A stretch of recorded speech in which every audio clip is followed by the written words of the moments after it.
Hello, my internet friends. I welcome you once again to my channel. I hope you are all doing good and staying safe. And of course, you all have registered for Recipe Ticket 2020 because this time it will be conducted over online and absolutely free. So you should not miss out this opportunity.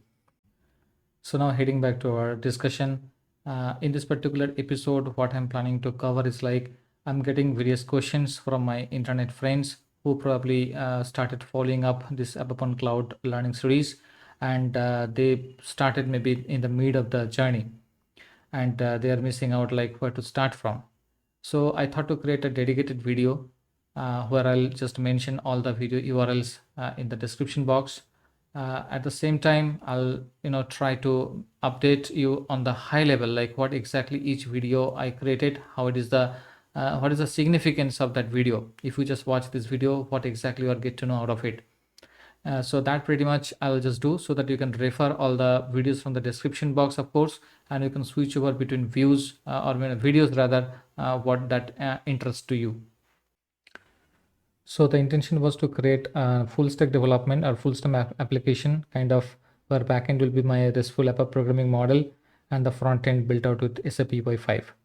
And everything we did from scratch, of course. And in all over these videos, my intention or my role rather was not anyway an instructor or maybe mentor for you, because I'm also scratching the ground. This topic is quite new for me and a lot of new things yet to be learned and explored. So definitely the approach that I have shared, it's not the only way. I definitely recommend and encourage you to explore by your own and share with your explorations, so that we can all get to know about whether it's really been beneficial for you or any improvement was required. So share your feedback, that is at utmost important. And don't forget to subscribe my channel if you have not done yet, and also set the bell icon so that you can get intimated the moment I'm sharing any new content in my channel. So let's start. So to start with, you need to head over to episode 1, and where we just created a cloud project in Eclipse ADD and integrated our Eclipse tool with the SAP Cloud Platform. So as a prerequisite, you need to have Eclipse ADD to be installed along with all sort of SAP plugins, of course, and you need to have a SAP Cloud trial account. I basically created two videos because of some sound issues with the part 1. So both the URLs I have mentioned in the screen, you can see, and you can just head over to either one to get your Eclipse integrated with your above trial account, and we'll definitely have created a hello program over there. So now in episode 2, we basically did a lot of things. Actually, we used the managed service model on the RESTful ABAP programming framework, and we created self-server applications where we had created all sort of CDS views, annotations, and kind of a VDM model we built. We added the behavioral definitions and service binding service definitions we created, and finally tested in a preview tool offered by the SAP.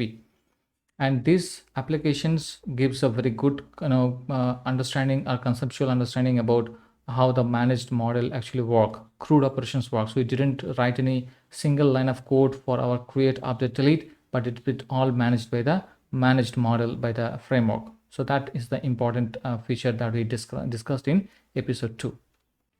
So in episode 2, we created basically a backend service. So now I tried to create a front-end client using a Fiori applications approach. So definitely any application should have a backend and front-end side. So the front-end can be Fiori, can be UI5, or can be other web applications. So in this episode 3, we just created a Fiori applications using our web IDE, and how to create how to integrate with your backend wrap service that I demonstrated over there. So when you are handling some sort of greenfield of implementations and you don't have any sort of existing methods or classes function models to leverage with, then probably, as I said, the managed model is good to go, because the crude operations will be entirely managed by the RESTful application programming framework. But if you would like to have entire things managed by your own, using your custom code and validations logic, you have to write by your own, which is basically a custom way of developing your inter applications. And RESTful application programming framework will not take care of your CRUD operations. Then you have to deal with the unmanaged service model. So part 4, 5, and 6, these three consecutive episodes been dedicated only for this unmanaged model. A lot of things we discussed over there, and it's a backbone of this inter learning series, so we have to put a good concentration on these three episodes, of course.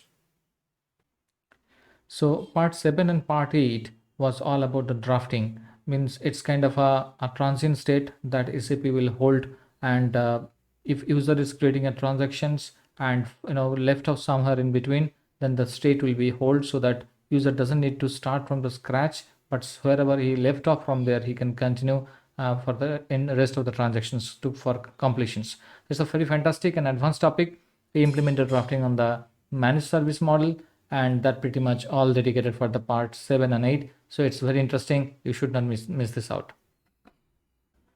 I created one episode about how to test web API using Postman tool. So Postman tool generally used for testing or backend service, and though we had annotation so far, but while we'll be creating web API, that web API will not carry forward any CDS annotations.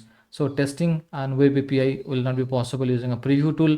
You need Postman or similar kind of advanced REST client to test your service. So how to use this Postman to test this web API, because web API is actually covered under OAuth protection. It is not a normal basic authentication approach you can use to get it tested or validated. So in this episode, I discussed about how to break this authentication, get the token, and get these CRUD operations done on the web API using Postman. This is worth watching. Don't miss this out. It's very interesting as well important for you.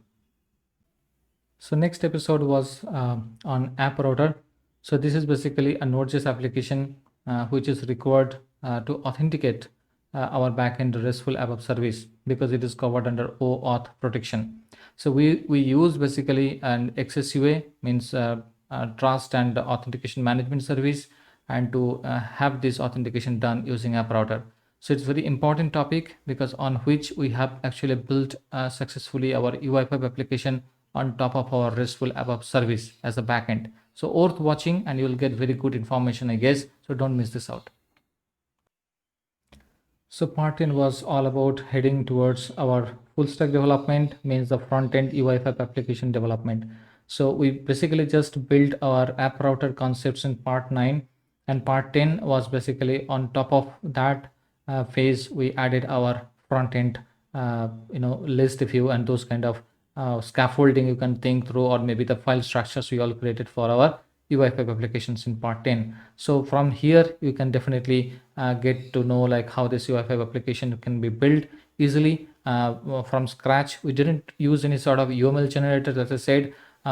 We used a VS Code or Visual Studio Code to create these UI5 applications, not in Business Application Studio. I have a plan to create certain contents how to do this in Business Application Studio in future, but for the time being I thought to create applications offline, and this is kind of a episode where from I have actually started building up the UI5 front end.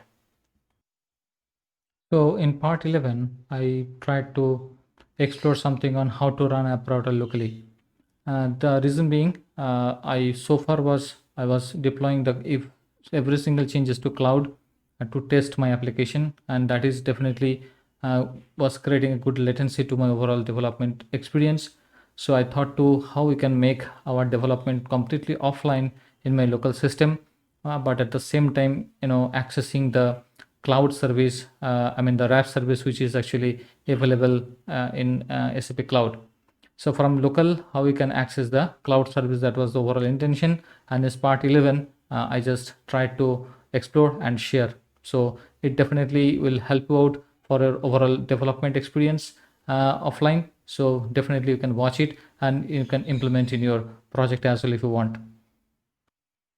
In part 12, I tried something on the how to put a ABAP code exit in your CDS view, because you may have certain requirements where the fields are not available in your backend CDS, but how to create it on the fly and put your own custom logic to fill those fields. So that means attaching your ABAP class or function models along with your CDS. So that is a very fantastic capability being offered by SAP that I tried to explore and shared in part 12. So worth watching, don't miss this out. In part 13, we spoke about the SAP UI5 routing. Actually, this UI5 applications we have started building out. So obviously, routing should be a part of it. It's an indispensable for any UI5 applications. So I just created a content separately for this because initially I had some doubt with this routing concept. So thought to create a dedicated content for the absolute beginners. Probably if this episode will help them for understanding the routing concepts better. And in the episode 14, I tried to enable the CRUD capabilities now from my custom UI5 application, because the backend wrap service on which this UI5 application is actually working on that supports the CRUD capabilities anyways, because we have used unmanaged model. So now the right time should be to enable the CRUD capabilities from the front end. So obviously this is a kind of way forward. I will be using these applications as a baseline and will be adding a lot of new topics on top of it. Yeah, so that's so far I have been doing, and there are a lot more to do, of course. And in subsequent videos, I'll try to create a lot of other things. For example, chatbots. Let's create a chatbot, add some voiceover, kind of an NLP, natural language processing, process the your voice convert into a text, and control your travel and booking application using these chatbots. Right? We can do chatbots in many ways, a lot of different forms. We can create our bot servers. We can use Node.js to integrate the backend SAP with the chatbot. So many things we can do. We can even integrate Alexa, right? We can control our SAP UI5 with Alexa also. I have one video almost already on that. I created a long back, and probably you can just watch how I did it with Node.js and integrating Alexa with SAP. So that pretty much the plan subsequently. Maybe you can add a lot of other things like Kubernetes, Schema, or maybe Python. Add some machine learning flavors, for example, linear regressions, or maybe classification based algorithms we can use to do our machine learning. A lot of things can be possible, right? Nowadays, having in cloud, or maybe IRPA, right? Or maybe SAP workflow. A lot of new topics are there, which definitely we have to learn. And just having and read a binary search is not pretty much no more is a plan. We have to move forward. We have to learn a lot of new things.